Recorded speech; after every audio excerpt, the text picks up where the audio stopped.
Assalamualaikum warahmatullahi. Pernah makan bang? Jadi mana bang? Okay, jadi kiban. Jadi mana bang? Lu tu menjak bandar. Bang tak nyaw tu menjak bawa WC.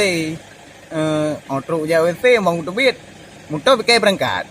Ino pernah bang kena tanya mak lon. Jadi bang menyata jauh bandar kurang berduk jam tu bang? Oh ma bang menyata jauh bandar bang. Nyo kurang habis watek dia jam tu bang. Kiban cara bang? Oh mana bang? Nyo motor ke sepi dah ke banjar bang? Oh ma bang hana cara le bang. Nyo cara tabo-tabo tu bang. Bak sampai ada je kopi le bang dekat tapo. Kaji maham bang 4 bang. Tadu ina mentang bang bak kedai sari kaya kopi bang.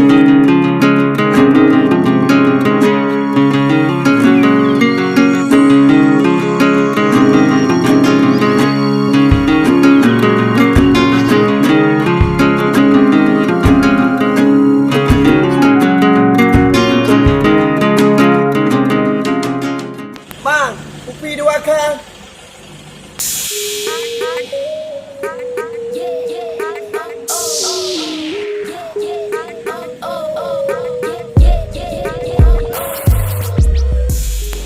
Terima kasih bang.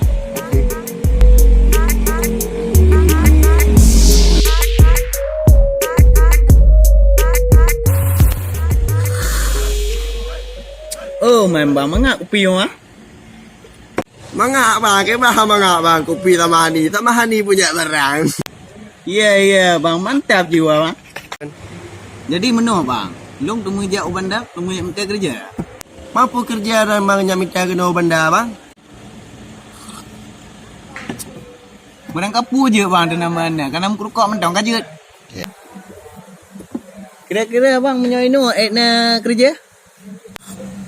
Oh mai parah bang, nyolong dekat komite orang kerja. Jadi don, anak payah jauh bandar le. Kaji ni kerja balon mentai no tamahani. Ke bang nak pakak? Okey bang, yang pekat dah belum bang? Okey bang, jadi menyerang ka netem ni kerja tolon, gampang mandang bang. Untuk dron sebagai karyawan bak kedai lonino, bak kedai sari kaya kopi, untuk bagianan cuma kokoh roti dengan saring kopi. Mina, kan dan pernah saring kopi sebelum ji? Menyotaring kopi insyaAllah bang kajut.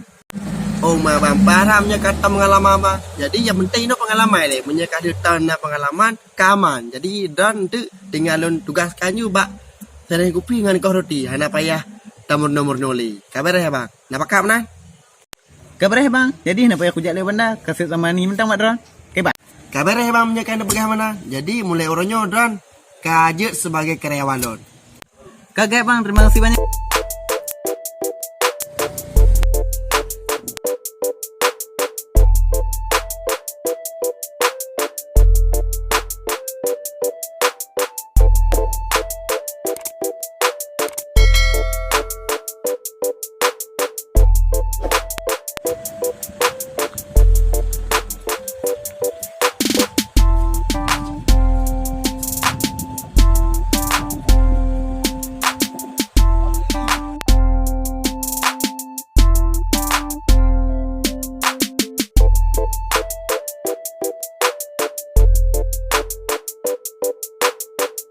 Action. Jadi mana bang? Action. Jadi mana bang? Lu temu jak bandar.